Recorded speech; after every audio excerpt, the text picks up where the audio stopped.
Placing a trade shouldn't be complicated. It should be smooth as butter. The Fidelity app makes investing easy with zero commission U.S. stock and ETF trades, no account minimums, and fractional shares trading. Fidelity, where nothing comes between you and the trade. That's smooth. Download our app free from the App Store or Google Play. Sell orders are subject to an activity assessment fee from 1 cent to 3 cents per $1,000 of principal. No account minimums apply to retail brokerage accounts only. Fidelity Brokerage Services, LLC. Member NYSE, SIPC. Have you heard? Sling TV offers the news you love for less. Hey, wait, you look and sound just like me. I am you. I'm the same news programs on Sling TV for less. You mean you're me, but for less money? A lot less. I'm all the favorite news programs and more on Sling TV, starting at just $40 a month. Everything great about me, but for less money? Which makes me greater, don't you think? Get the news you love and more for less. Start saving today. Visit sling.com to see your offer. Sling.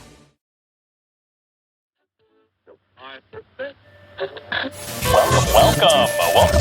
And I was like, I was on YouTube and I saw this clip of you fucking dunking on this kid in H1Z1 and screaming back at him because they used to have the proximity chat. Hell yeah, bro.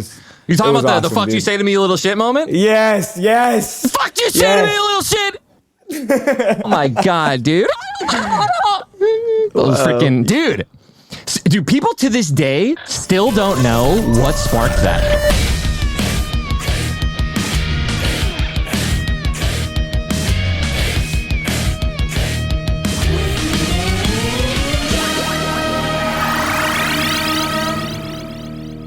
All right, everyone, Ninja has entered the chat, and it's heating up on AFK today because we got something extra saucy. We're about to welcome a singing sensation, music improv, streaming rap god, and viral trendsetter to the AFK main stage. Picture this. A Twitch live stream filled with raw emotion, absurd humor, and a dash of unpredictability. And in the midst of it all, a line so iconic, it sparked a viral sensation like no other. That's right, folks. We're talking about none other than the singer and artist EricDOA, the mastermind behind the legendary low taper fade moment that even got me to rock a fresh new look. From viral Twitch streams to setting trends left and right, Eric isn't just making waves in the music scene. He's creating a tsunami of hyperpop greatness. His journey from SoundCloud sensation to Interscope Records prodigy is nothing short of epic. From heart-wrenching ballads to high-octane bangers, Eric proves that he's not just a musician, he's a storyteller, a visionary, and a force to be reckoned with. So buckle up and get ready to embark on an electrifying journey with the one and only EricDOA. Saved.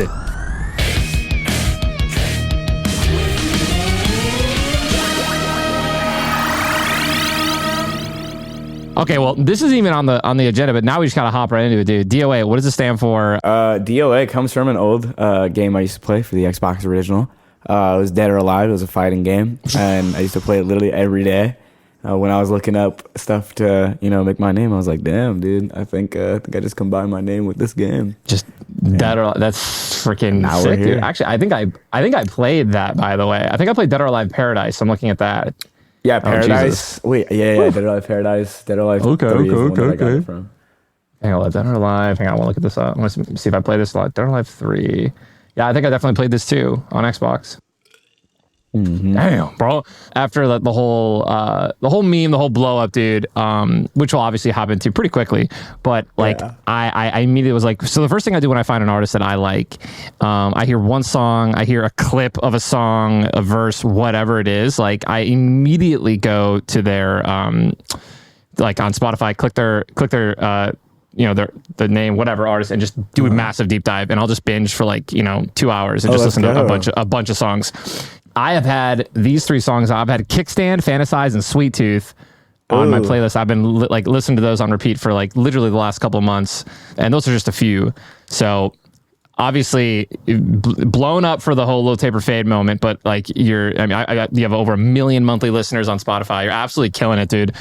So just wanted to say that. Keep it up. Congratulations. And thank you, Goat. I appreciate it. Oh, come on, dude. Come on now. So all right, so let's get this out of the way, dude, so we can talk about other things for throughout this podcast. But let's just jump right into it. I'm so happy we get to talk about this today because I feel like it's me and you, dude. Dude, I've been waiting for this moment. I told Andre, my assistant when we're scheduling, he's like, "Do you want to do Eric immediately?" I was like, "Bro, let's wait for this to let's ride this out, right, for as long as we can. Like, just like I know you were doing your thing when you were doing live shows, like teasing it, and it was hilarious. I loved watching that. Just like 2 minutes of the freaking tune and not saying anything. It was just I thought it was incredible. And the same thing with me. Like obviously getting the haircut, just like checking out the memes, reacting to memes. It was great. And I was like, once like. Yeah, bro. I was like, let's wait a little bit and then let's get him on. And like once it's all calmed down. So it's definitely calmed down now, which is dope. But dude, walk me through it, bro. I think like from my perspective, all I know was that like it was super emotional and then like, it just happened. So just walk me through that day, bro. In all honesty, I thought it was going to piss you off. In all honesty, I thought it was going to make you mad, but I'm so happy that you like played along. I thought you were going to be like, who's this kid at like talking about my fucking haircut? But, yeah, no, I mean, like, I went live randomly that day because I figured out how to, like, patch the software that I use to make music into my audio preferences on OBS. So I was like, oh, you know what? It'd be mad funny if I just went live and just, like, freestyled for maybe 30 minutes. And then at first it was just, like, a joke. I was supposed to be just saying dumb shit, like, whatever. Like, I opened up with some stupid shit. Everybody was just so confused. And then it got, like... to the point where I was like, wait, this is lucky kind of fun. And then it got like kind of therapeutic. And then I was like, holy shit. And then, it got to that, viral part of me talking about my grandfather and whatever. And then I actually was getting emotional at that point because I was like, in my brain, I was like, damn, there's like 300 people in here. And I'm like kind of being like, I'm kind of oversharing on the internet right now. Maybe I should stop. And I was like, oh, okay, quick, think of something quick to make yourself laugh or make somebody laugh. And then it was the viral moment right there, man. Out of nowhere. Who would have thunk it? I think that first off, dude, hella props to obviously just like entering that raw emotional state when you're talking about everything with your grandfather and just your family. I think a lot of people can learn from that as well to kind of like. Thank you so much. Yeah, man, people, I've done it a couple times on stream too. Like there's moments to be vulnerable and there's moments to let people into your personal life. And there's moments not to, but like, I think it's super important to let, to kind of let your audience know that like you're human too. And you're not this like, this perfect, like not raw, the exact opposite. Like you're this machine, right? That doesn't have feelings and isn't affected by like, the woes that everyone else is in life. So, I mean, that was super, super, mega props to you for doing that too. And hopefully a lot of other people can realize that everyone's not like nobody's perfect, bro. And if somebody seems perfect online, it's because they're just doing a better job than others, like hiding their flaws from you. I mean, but, definitely. Dude, to the moment, dude. Like this is the next like little dash description too. It says the internet went wild over that moment. Did you anticipate it to blow up like that, bro? I mean, I know you didn't, and I definitely fucking not, dude. We were so like confused. Oh, can I curse? Yo, you can say whatever the fuck you want. Absolutely. Okay, awesome. Yeah, no, bro, we were freaking out that day because I remember like my manager and my day-to-day manager called me and they were like, hey man, so I posted the TikTok on EricDOA clips and it has like 10K likes. I don't know, like it's been going it's been doing pretty well in the past like 30 minutes. So I was like, oh, awesome, bro. We checked back like 2 hours later and that shit has 250,000 likes and we're like, oh fuck, dude, that's insane because that means you got like 2 million views at least. Dude, no, it's nuts. First day we did 1 mil. I was like, oh god, this is not good. No. It was really hilarious because I was like, all right, well, this is kind of awesome. I went viral for the 2 reasons that I wanted to go viral, is just being funny and singing. But yeah, man. Like, dude, you can never predict that. Like, you can never ever predict. I mean, like, there's no way you could do something that will like you could go out of your way and do something on the internet that will pop off because it's like controversial or something like that, right? Like, there's easy ways to make it. To make it mainstream, and there's easy ways to go viral for the wrong reasons. But like to create generally a meme, right? Like to create a meme it's honestly most of the time it's random, and it just completely happens, and the internet just picked it up, took it by storm, and it was hilarious. So like I don't know if you know. For me, bro, it was so. I mean, I already made my mistake, by the way, of like back in the day when PewDiePie like kept saying I died of ligma or I had ligma. Like I didn't lean into the meme. I was like, for some reason, dude, like it was pissing me off. People were coming into my chat and they're like, "Yo, bro, how's Ligma?" And I'm like, yeah, no, it would piss me off too, bro. I'm like, I'm fucking Ligma, bro. Like, shut the fuck up. And people would just like kept fucking roasting me even more because I like wasn't accepting it and I wasn't going along with it. So the second I see people in my chat, I'm like live. It's like 8 a.m. 8 a.m. for me. It's the night after of the clip and stuff. So the morning after rather, and like, bro, and I'm like looking at it's mainly TikTok chat first. Like TikTok's like, fucking, dude, low taper fade? Question mark? Low taper fade? Question mark? I'm like, bro, the second I see more than one person like commenting and leaving like a message about like of similarity, right? Especially on like, oh shit. I'm like, what's happening, bro? Like immediately I'm like, that's weird. Like that's weird. There's something going on that I missed. Do I have Ligma again? Literally, bro. I was like, dude, Ligma 2.0? Fucking, please, no. And then I like immediately I'm just like, what the hell? And then it was in Twitch chat and then it was in my YouTube chat. I'm like, all right, something's fucking happening, bro. So I Googled, I was like, I was like Ninja Low Taper Fade. See the clip. And immediately it was without hesitation. I was like, I'm fucking leaning into this shit, bro. So fucking hilarious, dude. I think your wife was the first person to comment on the video, and the video of her walking in and singing it had all of us so weak. My entire household, we were all it was so crying. catchy, dude.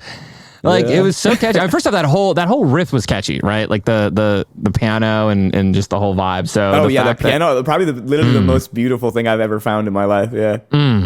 Was it free? Did you have to pay for it, or was it like just some random? It was a sample. It was a sample off a splice that I found, and I was like, "Holy shit, this is beautiful, dude!" And you were just like, "Let's just rock it, dude." So I queued it up and just repeated it for 2 hours. Dude. Everyone in the chat was so upset. You could see everybody in the chat like, bro, please change something. Change it, dude. Did you? Fuck, man. So how long did you end up going for in that session when you were? Because you said you're aiming for 30. I think I went for 2 hours. You just riff for 2 hours. 2 hours straight, yeah. Damn. Dude. Do you know what you peaked at viewership wise? Like, did it go? For that stream, I peaked at I think like maybe like 400 people. It wasn't anything crazy. It was just like, which is even more insane, by the way. Do you understand that? Like, that means that, dude, like, when you're a smaller streamer, it is more difficult to go viral for certain things because you only have, like, the odds of someone clipping something is less because you have less viewers. The odds of, like, so especially them knowing, like, hitting a viral moment too, and then making, like, that's what's crazy. And so that makes this moment even more fucking dope. So have you had any other, like, spontaneous moments while you're streaming? Like, or how often do you do this when you go live for sessions like this? Like, was that like the first time? That was the first time I ever did it. I think that's the last time I'm gonna do it until like a couple years go by, and then I just randomly do it and out of nowhere, and everybody's like, I think it's something that's like something you don't really force. I feel like it was that stream was great because I had like years of stuff bottled up that I've never talked about in my entire life come out through music and through like streaming and talking about like pop culture stuff and things that bothered me and funny shit and all kinds of stuff. Like I feel like I need to experience life a little bit more, and then maybe like 3 years in the future, 4 years, 5 years, and one day you'll see a random stream pop up and I'll be standing there with the mic. No, bro, it's gonna be iconic, dude. It's gonna be so sick. I'm literally getting goosies just thinking about it, man. So I guess, well, this kind of answers this next question. So I was gonna say, do you find that improvising during your streams, does it help? So I guess during that stream, did it help spark like creativity for any future songs or like a music making process? Like, definitely. I feel like it definitely spawned just like learning my vocal ability. I think like I in there, like I was expecting to fuck up a bunch of times, and I did, but I saw some clips and I was like, damn, I kind of hit that low key. You kind of. Well, that's another thing too. It was so catchy and you sounded so great, and that was why when I was listening to it, like obviously the meme part of it was great, but like I was like, dude, you fucking sound amazing, right? So I was like, let me check this guy out immediately. So obviously I'm assuming how, like, dude, did you see like a massive spike in like how fun is it? How fun is that, bro? Like hitting a viral clip and then something so viral and then seeing it affect all of your social media and like all of your like your music, like how much of a rush was that moment? Like, bro, the next morning, so 2 days later, you're just like dude, I was so hype. I was dancing in my mirror every morning. Dude, like I don't know. Like I'm so within the stream. I was just talking about how I hate that everything has to be content now. And as an artist, like when you make music, you have to worry about IG Reels and TikTok and YouTube Shorts. And it's so funny that I'm talking all that shit about it, and then in the middle of it, one thing that we clip becomes viral.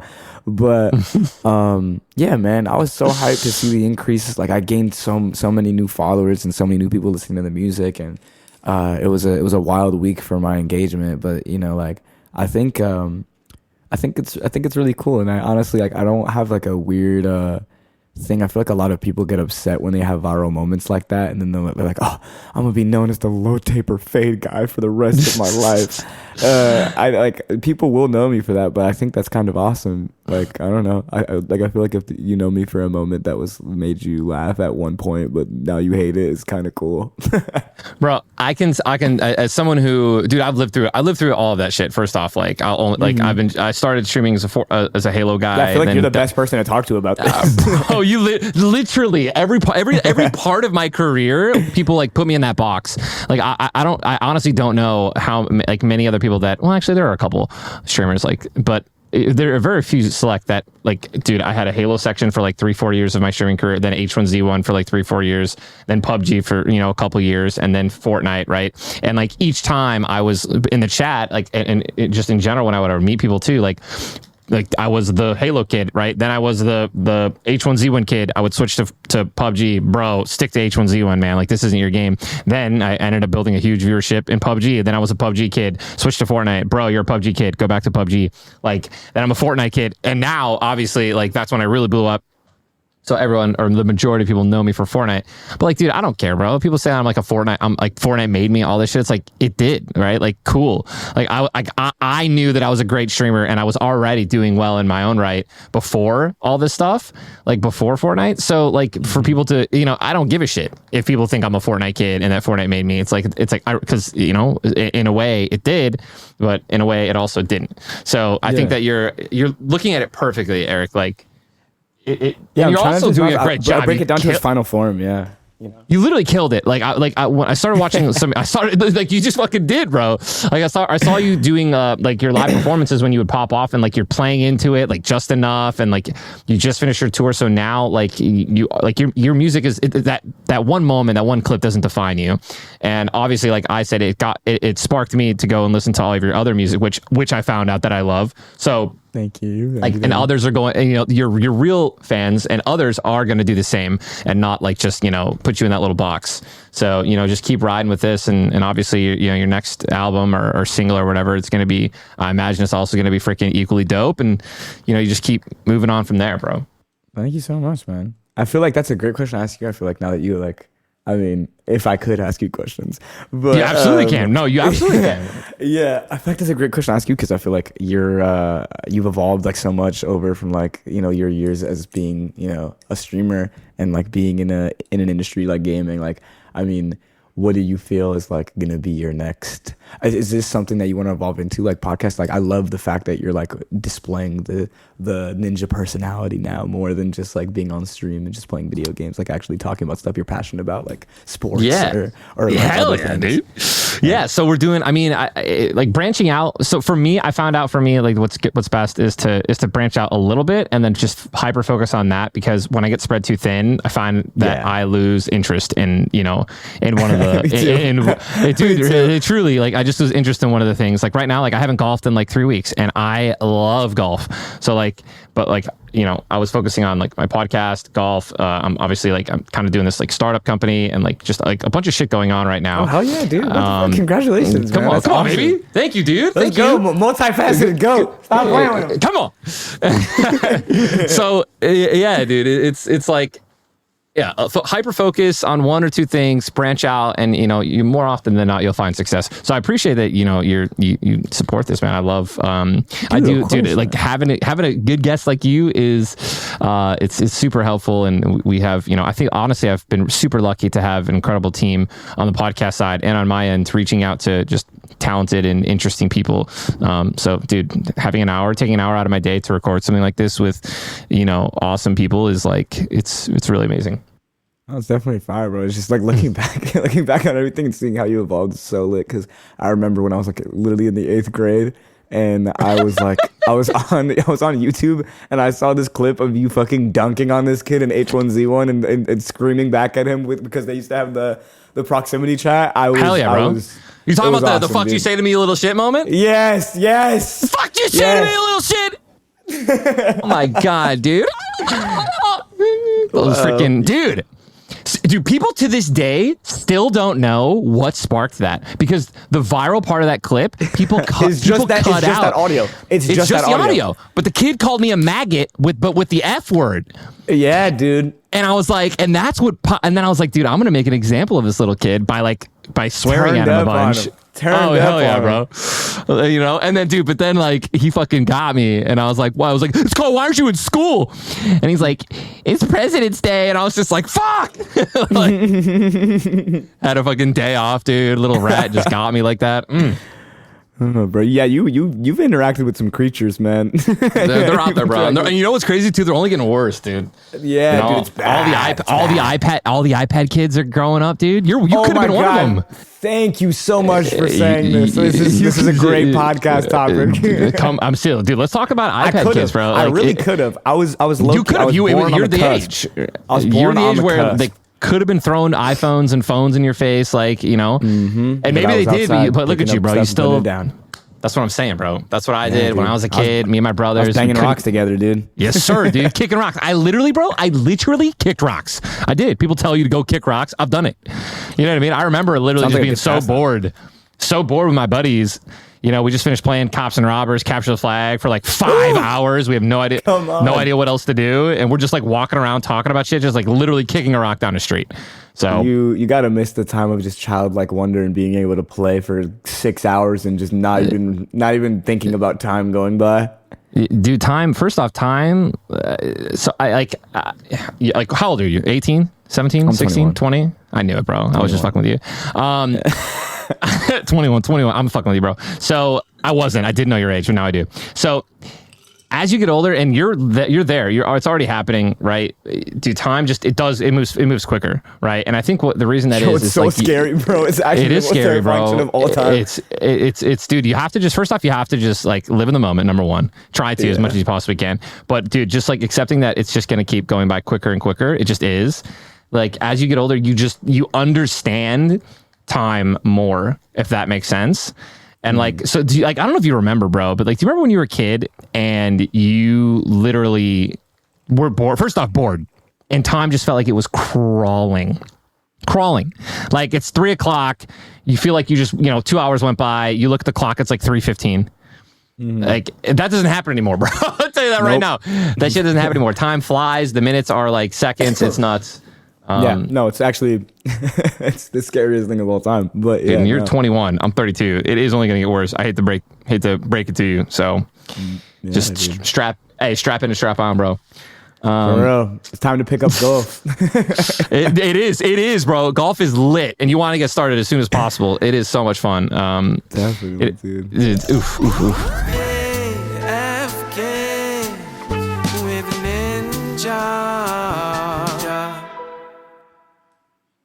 You can make money the hard way becoming a bullfighter, or save money the easy way with Xfinity Mobile. It sure beats making money as a human cannonball.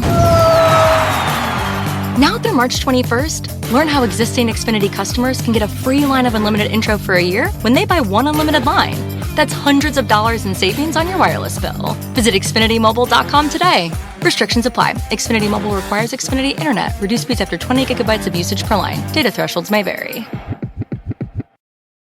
Planning an international trip and want to learn the language of your destination? Then check out the language learning program Rosetta Stone on desktop or as an app. Rosetta Stone is designed to immerse you in the language you're learning. Plus, the True Accent feature even gives you feedback on your pronunciation. Don't put off learning that language. There's no better time than right now to get started. For a very limited time, listeners can get Rosetta Stone's lifetime membership for 50% off. That's 50% off unlimited access to 25 language courses for the rest of your life. Redeem your 50% off at rosettastone.com today.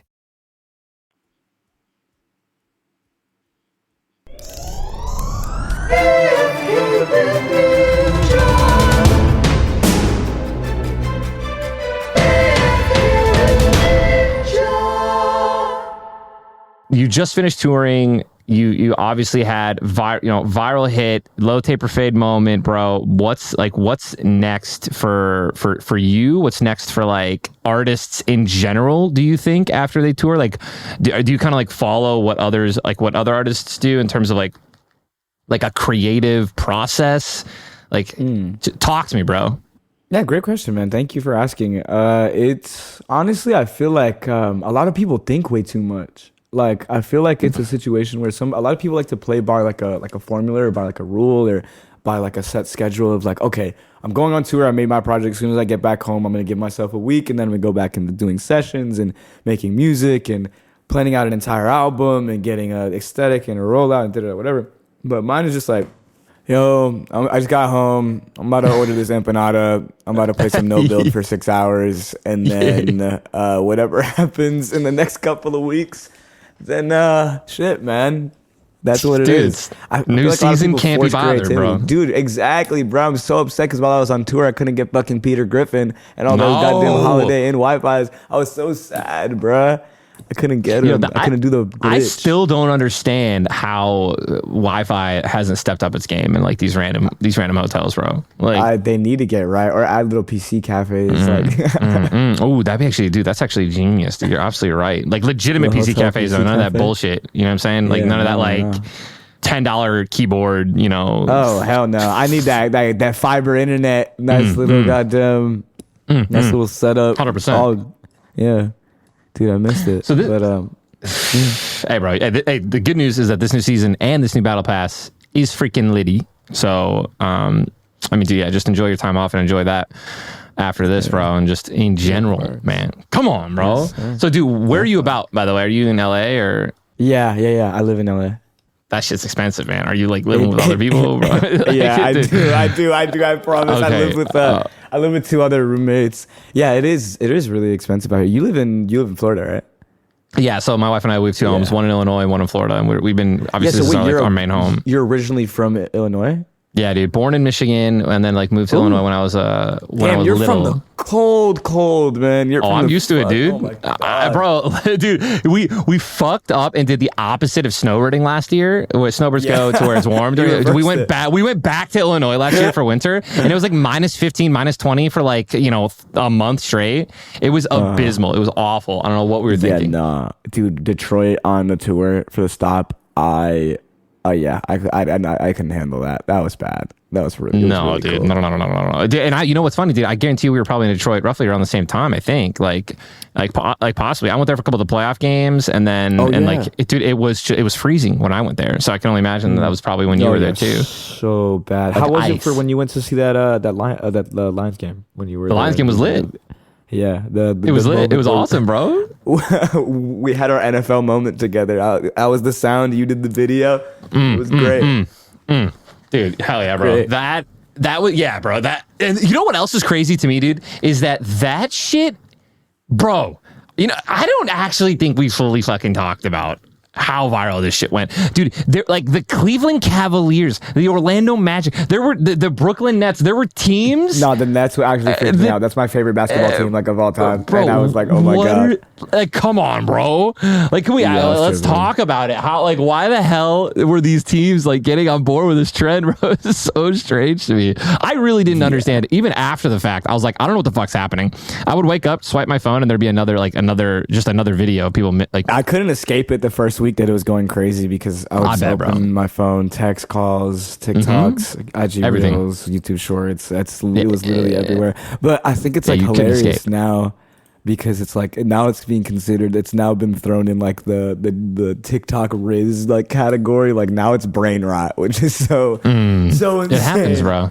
It's what happens, bro. No, it's so awesome. I think it's hilarious that he just got turned into like this thing where I love like the confirmation bias thing on the internet where like people will think something is funny and then you have this whole like 50% cut of the anti of people who are just like, this was never funny in the first place, like and then everybody just turns into this whole thing. It's just like, damn, man, you can't let people enjoy shit.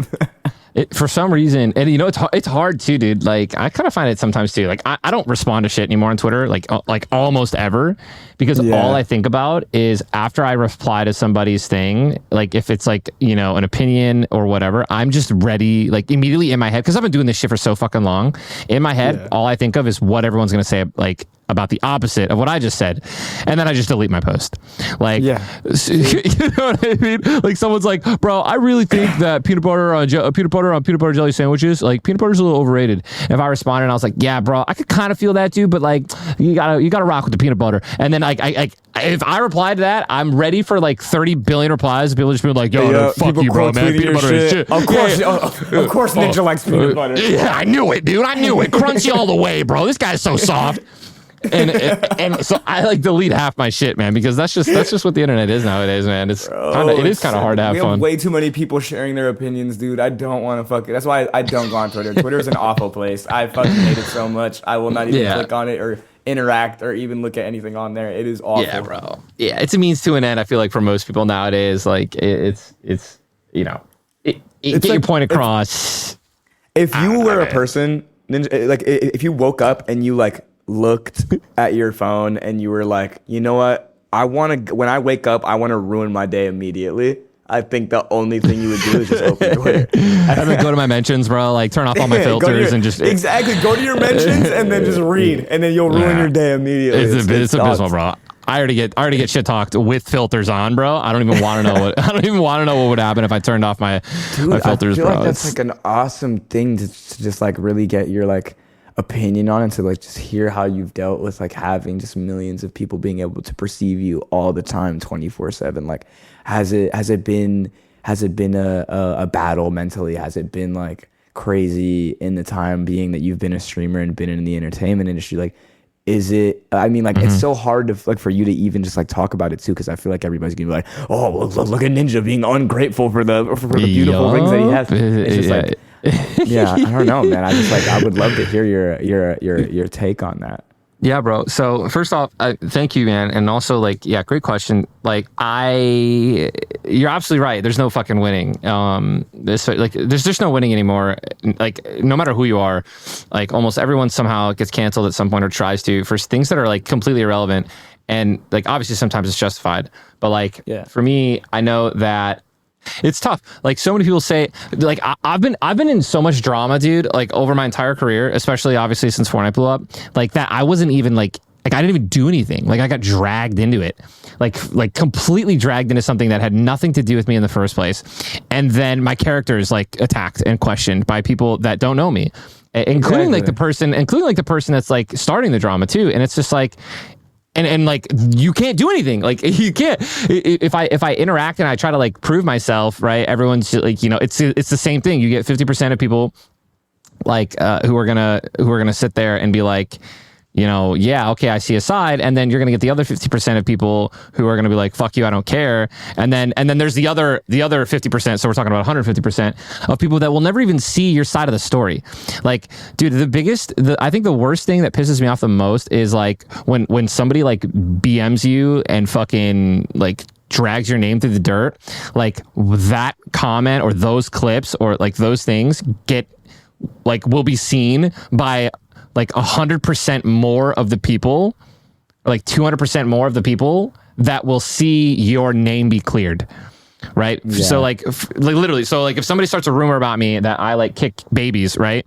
Like and it goes viral, that like 2 million, 3 million, 4 million, 5 million, 100 million people will see that clip, and then if people like, oh no, it was a joke, like dude, 1 million, 2 million, like half of the people who will see you be like justified, right? Or like not justified, but you know what I mean. I don't know what the word I'm looking for is. I feel because I feel like your algorithm is gonna push drama harder than redemption, I guess. 100%, because people love that shit. So like that's to me, like getting people to like me, especially in my space, is something that I've had to like really rely and lean on like my wife for, like, because it is one of my biggest pet peeves. It's not that I'm just a people pleaser, which I am, but like it's not that I care what people think about me, but I do, right? I think everyone does, and I think it's one of the most difficult things on the planet is to get people, especially with what you do, man. Like you have to. That's like what you're. It's like my job. Yeah, fully fucking revolves around is worrying getting about people what, to like me, like and to enjoy my shit.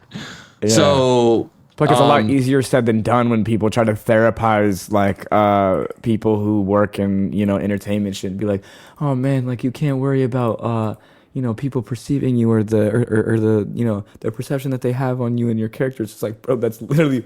It's what the fucking job is, man. It's the whole job is, especially if you're in that space. Like if you're a singer, you're an influencer, whatsoever. Like your job is to influence people. You're putting people on display. Your reputation needs to be protected at some point. So like I tell you right now, I still struggle to this day. I'm like defending myself and responding to certain things because it's like, one, it might cause more drama, and two, it's like, is it even worth it?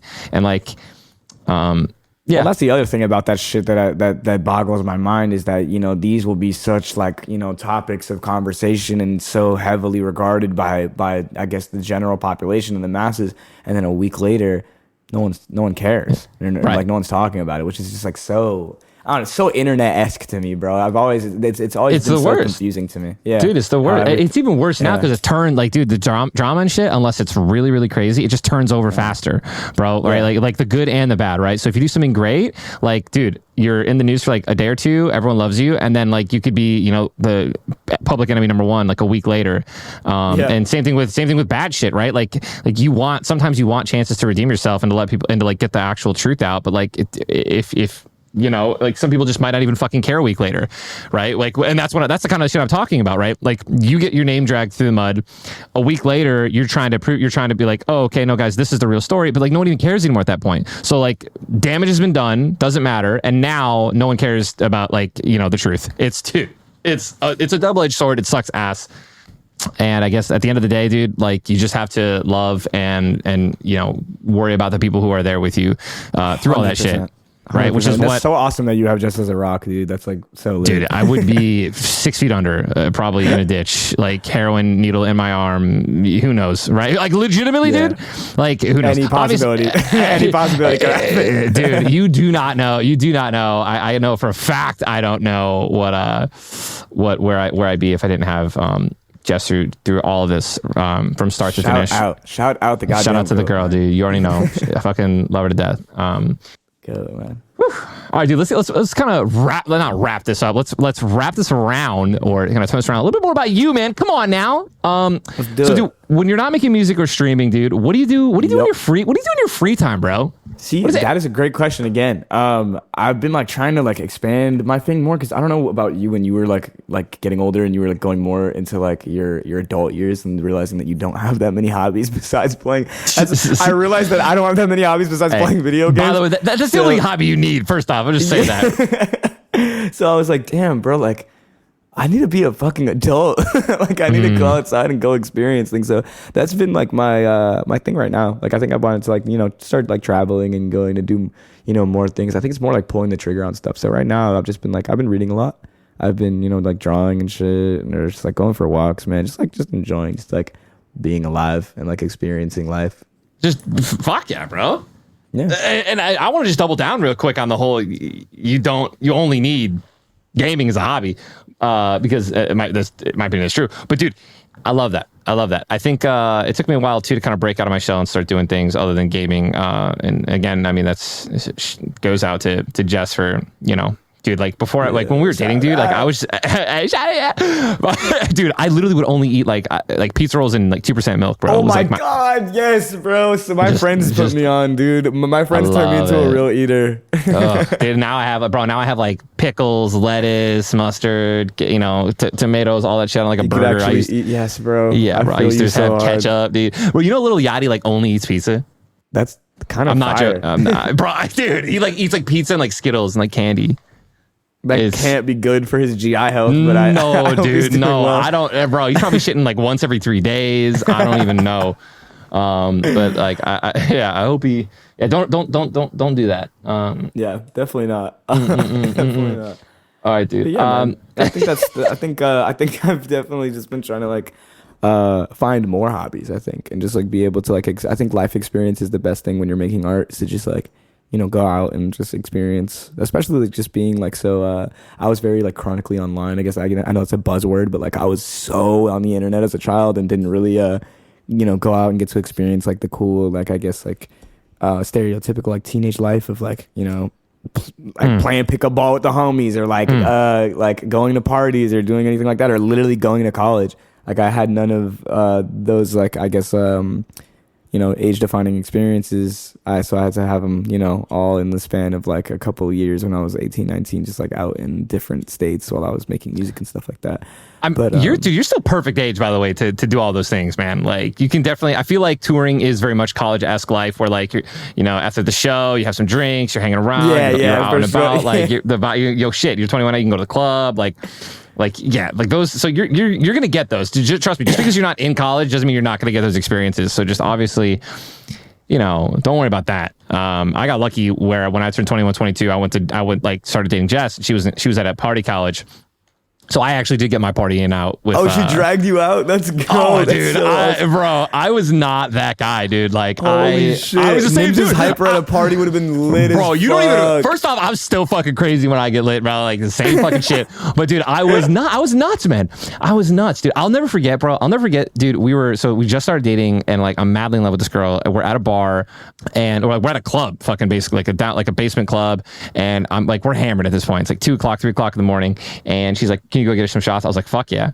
So I went to the bar. I got like 2 shots, and I remember this one girl coming up to me, like who apparently she was a bitch to Jess, and she's like, "Is one of those shots for me?"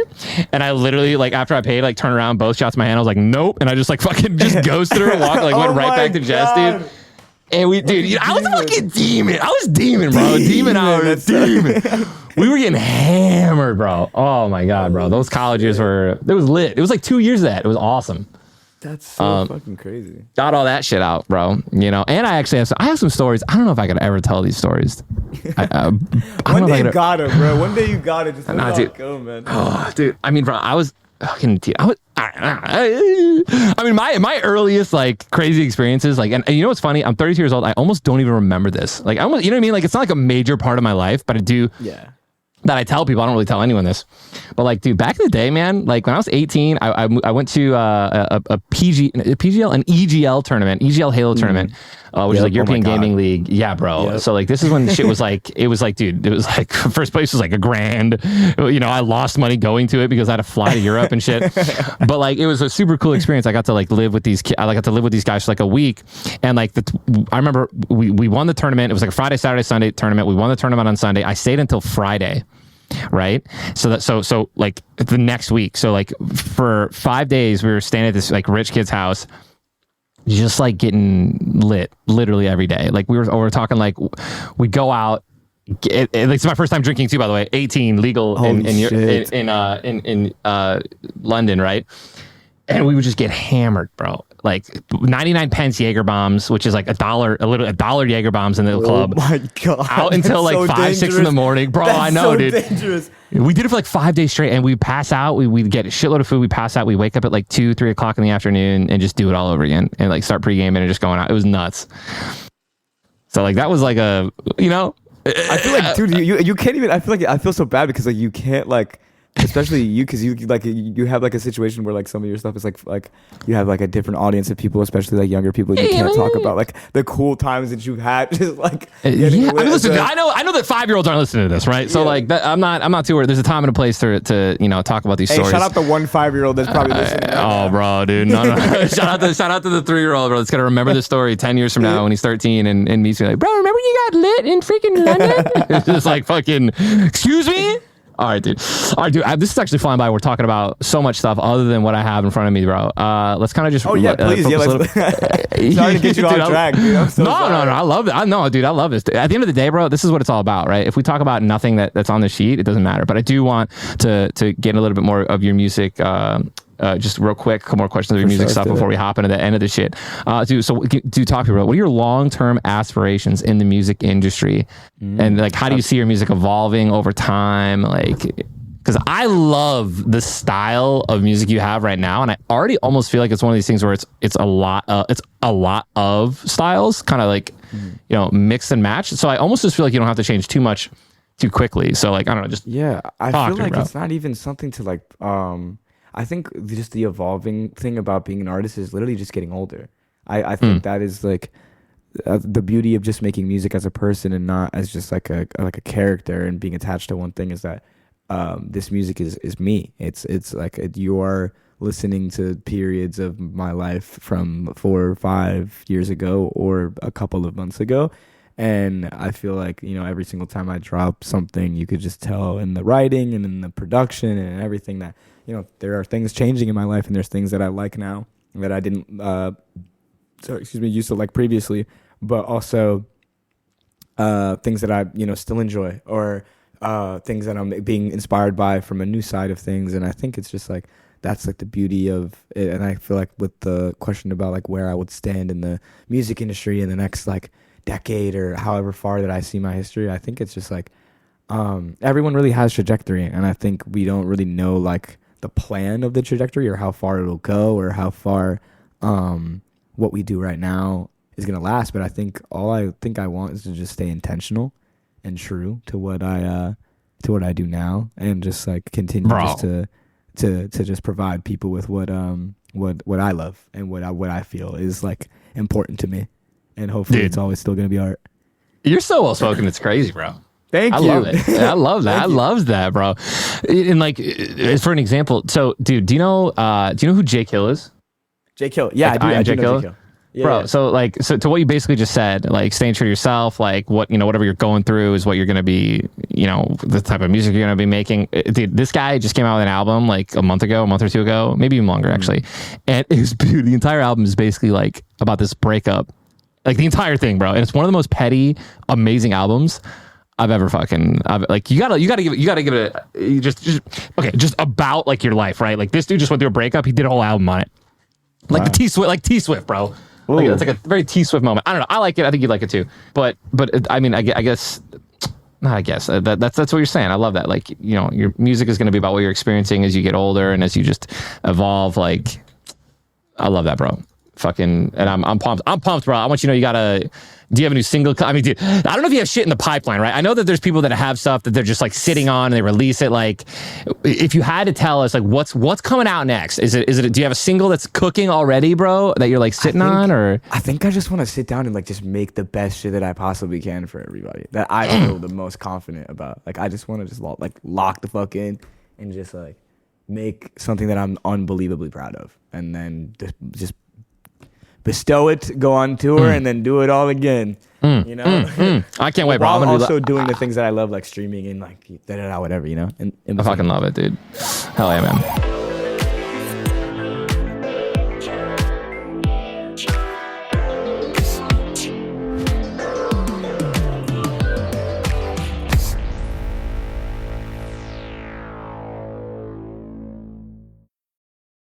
Planning an international trip and want to learn the language of your destination? Then check out the language learning program Rosetta Stone on desktop or as an app. Rosetta Stone is designed to immerse you in the language you're learning. Plus, the True Accent feature even gives you feedback on your pronunciation. Don't put off learning that language. There's no better time than right now to get started. For a very limited time, listeners can get Rosetta Stone's lifetime membership for 50% off. That's 50% off unlimited access to 25 language courses for the rest of your life. Redeem your 50% off at rosettastone.com today. Your business was humming, but now you're falling behind. Your teams are buried in manual work, tasks are taking forever to complete, and getting one source of truth is like pulling teeth. If this is you, then you should know these three numbers: 37,000. That's the number of businesses that have upgraded to NetSuite by Oracle. NetSuite is the #1 cloud financial system, streamlining accounting, financial management, inventory, HR, and more. 25.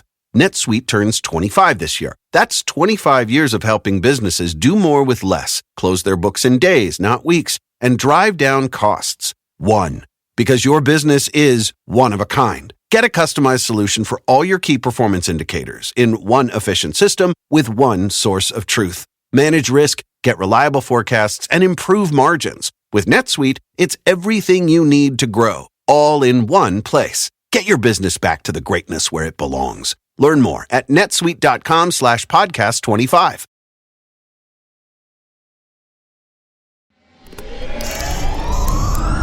AFK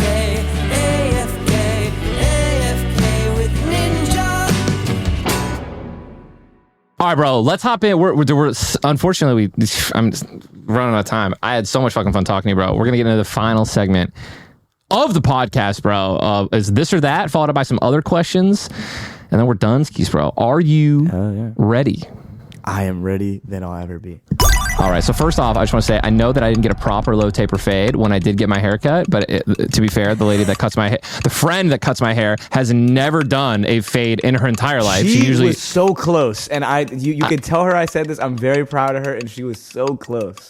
Dude, literally, like, she did a great, first time ever doing the haircut. She usually really cuts women's hair, right? And like, you know, she knows how to obviously do like, you know, simple men's haircuts. I think she did a great job. Dude, mid taper fade or low taper fade, bro? Ooh, see, I usually get a mid taper because low taper is like, you know, not really. I don't really think it's like it looks good on my hair, but yeah, I think mid taper for me, even though I said the low taper fade. I think, by the way, I think it sounded better, so good job on that. All right, studio sessions or live performance? Ooh, live performance. Studio sessions sometimes feel like forced play dates, dude. I hate them so much sometimes. That is hands down the best analogy I've ever heard for a studio session in my life. A forced play date, bro. You don't want to be there. It all depends about who you're working with. If you're working with your homies and you're just sitting there and you guys are getting drunk making music and it's just fun, that's lit. But if it's like some mandated thing from a company and it's like two corporate people were like, yeah, they would be good together, and you just like have to meet somebody that like you don't really know if you're gonna vibe with. Now you're sitting there for 5 hours and you're like, ah, damn, I don't really want to be here, but you know, it's all good. Sometimes you meet some cool people that way too. So I think live performance is that, dude. I love it so much. I love performing for people. I love putting together a show. I love putting on a show for people. It's great. Dude, great answer, dude. And I love that, bro. Forced play date. I'm gonna use that one, man. For when I'm doing a collab with somebody that I don't want to do, which I usually will always try to do something with people that I do want to do. But we've been lied to so many times, man. Like back in my heyday when people fucking liked me, and they wanted. I'm kidding. But when people wanted to like, you know, like, yo, bro, like this person really wants to play with you, like Diplo. I gotta give a huge shout out to Diplo. I fucking love that dude. Like, great music. You know, good guy. Freaking funny as hell. We've had him on the show as well. He's hilarious, dude. Like, his team reached out to our team, was like, he loves Fortnite, he plays it every day. And like, I remember we got him in the party on stream. We did a collab, and like the first thing he says is, he's like, bro, I never played this game, you're gonna have to carry me. And it's like, I hate playing with people that are just anchors. Like no, I'm not. You know what I mean? Just your like fucking back, bro. Literally. Like, dude, even like Drake actually like knew what he was doing, bro. Like, he was dropping mats, he was dropping ammo, he knew call outs and stuff. Like, he was like a gamer, right? Like, obviously you can tell he games, and he kind of knew Fortnite, right? But like, yeah. So that's I could vibe to that, like, forced play date in certain situations. Does the chat think that Drake could probably crank 90s? I do believe that he probably could. I feel like he probably still could. I have no clue if he still played the game or if he switched on to like COD or Apex or another game, because I know that he's a gamer straight up. He had like, you know, I think he had a PS4 or the Xbox like in his studio when he was cooking at the time. Oh yeah, bro. He brought that shit all the time. He was gaming. Dude was just gaming. So, anyways, all right, dude. Small intimate venue or like a larger venue, like a festival stage. You like smaller or like performing to larger audiences? Smaller intimate venue is always so amazing, dude, because it's just the energy. You could feel energy in both places, but I feel like in a smaller intimate room is always so much better. All right, dude. Tour life or home life? Ooh, wait, this is such a hard one. So I'm going to say tour life, and I'm going to tell you why. Because any other time if you asked me this, I would have said home life. But I'm going to say tour life because I'm trying to stop being sedentary and like get up and go do shit. Tour was awesome for me. It was hell because, you know, you're working for 45 days straight, sleeping in a van, doing all kinds of crazy shit. But you are up and at 'em and walking around and doing something every day, and you're productive. And that's what I love feeling like. I love feeling like I'm getting something done. Having a reason to sleep is awesome, dude. I think that God, bro, you I don't think you understand how like you might not like have put the pieces fully together, like, but the stuff that you're saying is like shit that I learned like much later in life, and like there's something special about accomplishing something, like and rewarding yourself, right? Like by accomplishing something when you're out. It can be something so simple too, dude. Like Matthew McConaughey talks about like just making a list in the morning and like a to-do list and then like checking that shit off. And it can be the simplest things, dude. Like brush teeth, go to the bathroom, stretch, right? And then you just scratch them off like check. Take out trash, right? Check. And then maybe throw some chores in there. And at the end of the day, you look down, you have like 15 things checked off your list and you're just like, bro, I just felt like, look at this. I had an incredible day. I've done so much. And now you feel accomplished. And like that's super important, especially for men, I feel, to like feel accomplished, feel like you've done something throughout the day. But you know, that goes for everyone. Yeah, dude, because it's so easy to rot, especially just now in like this time period. It's actually so easy to rot. Everything around us is telling us to, like the way that we have social media and how easy it is to scroll for hours and look down at your phone and then look back up and 5 hours have passed. You know, just being able to just lock in on things to distract ourselves from how, you know, shit's going on. But we just gotta lock in, man. It's locking season. You gotta lock in, bro. Just fucking, dude. I love that too. It's so easy to rot. So easy. The way your fucking just diction is fucking. Thank you, sir. You're welcome, sir. All right, dude. Analog or digital? Ooh, fuck. These are so good. Come on, bro. Holy There's shit. a right answer. I'm kidding. Oh my god. I love analog patching. I love analog, dude. I love analog shit. I love patching old analog shit into your new shit. That's the wave. But I'm about to say analog. We got it right. Digital's awesome. Makes it easier, but analog's lit. Okay. Breakfast for breakfast or breakfast for dinner, dude? Breakfast for breakfast, dude. Nothing like early morning wake up, getting a cup of tea or some coffee and some toast, some bacon. Agreed, dude. I love that. Breakfast is different, man. Especially if you like had like a really good fast, like if you skip dinner, right? Yeah. All right, dude. Good old breakfast. All right, bro. We're moving on to our other questions away from this or that, man. What is your most memorable fan encounter so far in your career? Oh my goodness. My most memorable fan encounter, I think, happened. This tour was awesome, and meeting so many kids and hearing their stories and just hearing about how something that you think is so minuscule, which is just waking up or doing a stream, or when I stream or when I make music, about how it's so minuscule in my mind, but how it's so massive and it can be someone's entire world when you meet them. And I think that's what definitely happened on this tour in Albuquerque. I met a family who was the first in line 3 or 4 hours early to the show, and they gave me a gift. They gave me a blanket and a letter and all these other kind of gifts that they made me. And the mother pulled me aside and just told me about how her son was struggling with a lot of mental health issues and did something kind of scary after that happened. He was in like a large depression, didn't speak or didn't really, you know, interact with life a lot, and then found my music. And she said that, you know, she saw her child smile again for the first time in like a really long time, and it really, oh my god, dude, rocked my fucking You're world. making me emotional, man. And that's dude. that's what it's all about too, man. Like that's the only thing that all you could hope for, bro. All you could hope for as an artist, as somebody who puts out content, is literally interactions like that. You don't know how many, and dude, right? Like, so think about this too, man. Like, I'm like tearing up. Think about this too. Think about how many people that that you've affected in that exact way, but like don't even have like the money, or like they live in a certain part of the world and like they don't get to tell you that. Yeah, you know what I mean? And that's why like, I love the it's Twitch probably streams, bro. That's why I love streaming on Twitch, so I could be able to, like, for every kid that doesn't have, you know, the money to pay fucking $45 to go to a concert or anything, like, I could provide entertainment for them for free out of my own free time. Just be able to just, like, you know, cater to everybody, bro, because not everybody has that, you know, disposable income to do stuff like that. Whew. That's deep, bro. A little bit lighter. Dream collaboration, living or deceased? Ooh, okay. Dream collaboration, living or deceased. Wow. Fuck. That's actually such a... Shoot your shot, bro. Oh, if they're alive. Dream collaboration. You want to know what's so nuts? I actually never idolized or had a dream collaborator in my life. I was the same. It's like this. What, like, never, because I watched a documentary when I was a kid. I think it was called "Don't Meet Your Heroes" or some shit like that, and basically talking about like how we like pedestal famous people, and every single time you're just gonna learn that they suck, that they're just not good people. Dude, it's 9 times out of 10, bro. It's like 9 times out of fucking 10.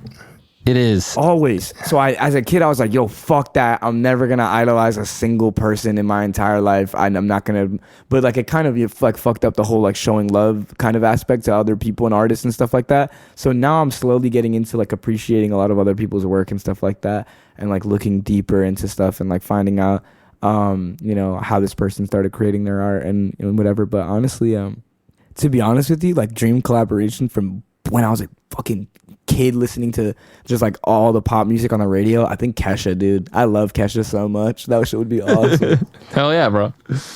Nice, dude. And all right. I could talk about this shit I could talk with you forever, by the way. All right, dude. Most challenging aspect about being a musician? Oof. Most challenging aspect. I think what we were talking about previously is that like, so you create like, I create stuff like audibly for like music for people to listen to, and that's what people know me for, but it's also like the personality wise thing. So then once you start releasing music and you're also like, you know, displaying your personality to people and posting TikToks and IG Reels and stuff like that to make people listen to your music, like now you're putting your, you know, your life on display, and now a bunch of strangers on the internet are perceiving your life or perceiving you as a human and drawing their own conclusions to like the personality that you reanimated on the internet, right? Because I was talking about this on my stream, and I was like, I feel like people who are, you know, content creators or entertainers or whatever have two streams of consciousness. The one that they've been their whole life, like you're Tyler Blevins, but you're also Ninja. So like you've been Tyler Blevins for fucking, you know, 32 years of your life, but you've also been Ninja for like not even, you know, you've been like Ninja for a long time, but it's also you've reanimated this version of yourself on the internet. And when you go, like Tyler goes, but Ninja's gonna live on like forever. And that's the thing. It's just like you could, when you die in real life, you die in real life, but it's like when you reanimate yourself on the internet, you know, you're able to be discussed and talked about even, you know, past that. So it's a situation of like there's so many important things, I feel like, when you're being an artist and no one gives you a fucking playbook or no one tells you rules or how to carry yourself. You're literally just embarrassing yourself for the rest of your life on national television every single day. Yeah. And it's just like, I think that's just the scariest thing about being an artist. It's just like the perception of people. I think that's my scariest thing. I think a lot of other people are just maybe scared of, you know, losing their touch or losing their sense of like, oh, what if I never do the same stuff that I did before? What if my peak already happened and it's all over? I think my thing is just that I just don't like being perceived. I love that, dude. Damn. That way deeper than I honestly thought that was going to be, man. In a good way. In a good way. Dude. I'm so sorry in a good way. I love, no. These are the best. Because this is what people want to hear. People want to hear all this stuff, man. They don't want to hear like, and I think the hardest thing about being a musician is like the fame. Like, you know, they don't want to hear fucking cloud, bro. It's getting to my head, literally, bro. I can't stand it, dude. Like, get off me. Get off me. All right, dude. What's your favorite genre of music right now? Favorite genre? I think... Dude, I've been listening to a lot of indie stuff recently. A lot of old music. I was just listening to the Justin Timberlake and Timbaland album. Fucking love that. Bro, Justin Timberlake's 2020 Vision is like my favorite album almost of all time. Bro, it's so good. It's hands down, dude. Every single song is a banger. Like I can't tell so you. Good. Every song is a banger on that fucking song. Like, I don't know how the hell he did it. Bro, Suit and Tie, Tunnel Vision. Suit and Tie, Tunnel Vision. Bro, stop. Oh my literally, God. Literally, dude. Dude, hold on. He had one, I can't think of it. Blue Ocean Floor. Dude, that's some emo shit right there. Oh I would listen to that on repeat, dude, for like days and just like... Just, you know, because sometimes you just need to be there. Sometimes you just need to let yourself kind of like be at that low and in moderation, but like to feel those emotions. Sit down, you know what I mean? Stare at your fucking ceiling, dude. The amount of times I did that as a teenager in high school, just headphones in full blast, man. Listening to some shit. This is the saddest shit in the world. Like nothing, you know, you've gone through maybe like one tragedy, right? And exactly, you're singing, bro. Nothing's fucking happened to you in your entire life. You're a sophomore in high school, dude. You're fine. And it's just like, cut my life into pieces. Oh my God. I feel that, dude. All right, dude. All right, do we ask all of our artists this question, bro, on the podcast? And then we have 2 more follow-up questions that we ask everyone as well, dude. So this one usually gets people, but maybe you'll have a perfect answer for it, dude. How do you know as an artist and as a musician when your work is finished? Ooh, yeah. Wait, that's a great thing. I think finished is that word and that whole entire concept of something being done is such a perspective thing. You have artists that you'll meet that'll work on a song for 4, 5, fucking 6 months, but I think it all matters of just about how you feel in that moment. Like when I finish a song after we're recording and we're on a writing trip somewhere random in the country or out of country, when we finish it and I have that idea, it's done. I'm not gonna revisit it unless I want to. But I think that songs are like thoughts and they're like moments, and once they're finished, you can't really change them or alter them. And I think, you say them and then they're out there in the ether and they live, and it's all about what you decide is going to be finished or done, or an idea that you revisit or whatever. But I think that I'm very like, I guess, like spiritually minded with music, and I guess I like it to be like something that's like, if it comes out of my brain and I finish the song and I love it, then there it is, it's done. But if I finish it and it's like, then it was good to get it out of there, but it'll live somewhere else for now. Oh man, that's great, dude. That's an amazing answer, bro. You guys, you artists have the great answer for that every single time. I'm always just like in awe of just the shit that you guys say. I promise I'm not that media trained either. No, dude, fuck it, bro. I hate. Like at the end of the day, it's so easy. I'd rather talk to somebody raw than media trained person. Like I had Jared Goff on here, bro. Shout out to my boy Jared Goff. I love him. I love him as a quarterback. I love him as a person. Bro, it took me like 45 minutes to get him out of his media training answering. Like, oh god, you like, break him out of his show, bro. 100%. I'm Jared, man. What do you like? A new season coming up, man. How pumped are you? Yeah, man, we're pumped, man. We put in the work, put in the time, and it's like, come on, Jared. Dude, like, we're not in a post game, bro. Just say what you're thinking. 100%. Gave 100% out there. 100%. It's like, Jared, give me something raw here, man. Talk to me, dude. Like. That's fucking hilarious. It's so true. All right, bro. Final 2 questions, man. If you had to delete all but 3 applications from your phone, which ones would you keep, and why? And like you have to download them from the App Store, so none of that Gmail bullshit. Wow, you're a genius. First of all, these are great questions. Oh, thank you. I came up with all of them by myself. I promise. Okay, just so I wouldn't get fucked, I think I would not delete Google Calendar. That is staying on my phone. I'm definitely downloading that. Do I still have the Apple mandated apps, like the phone app and the text app? Or I mean, yeah. I mean, I think use other apps, bro. You know what I'm saying? Like you know what I mean? Like shit that, like, all that's there, right? Like your fucking your messages, your phone calls, all that's there. Awesome. Right. Yeah. So I think I'm saving my calendar. I'm saving Uber Eats because I cannot. Hell yes, brother. I cannot cook at all. Good answer. And I think, what am I gonna save for my last one? I think YouTube, dude. There you go. That's solid, bro. You gotta have some form of entertainment, bro. I just heard you put your phone down, and everyone grabs their phone and starts going through. They're like, "What do I use every day?" Yeah, I should have went to my screen time and see what I use the most. Yeah, there you go, bro. Dude, that's a surefire way of knowing what you can't get or what you need for the rest of your life. All right, dude, you're a gamer. We all understand this. 99% of people in the world understands what AFK means, bro. It stands for away from keyboard. We here at AFK with Ninja, we love this shit. Define AFK in your own words, dude. What do you do when you're AFK?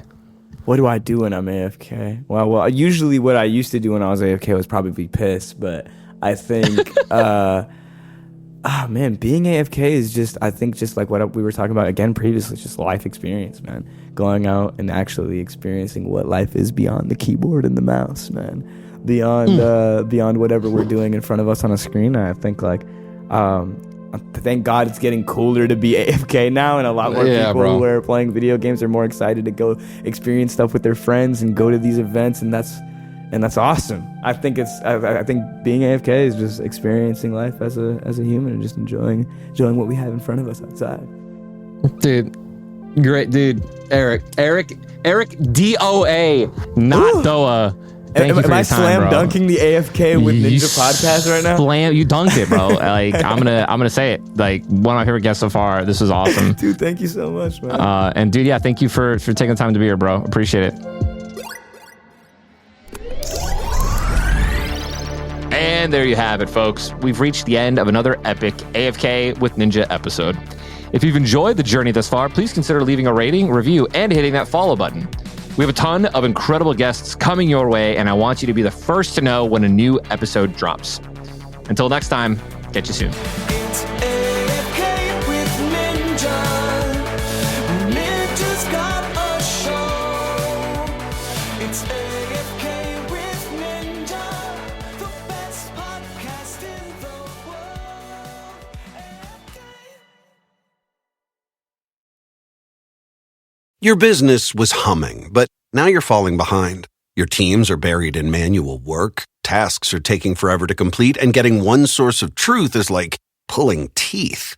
If this is you, then you should know these three numbers: 37,000. That's the number of businesses that have upgraded to NetSuite by Oracle. NetSuite is the #1 cloud financial system, streamlining accounting, financial management, inventory, HR, and more. 25.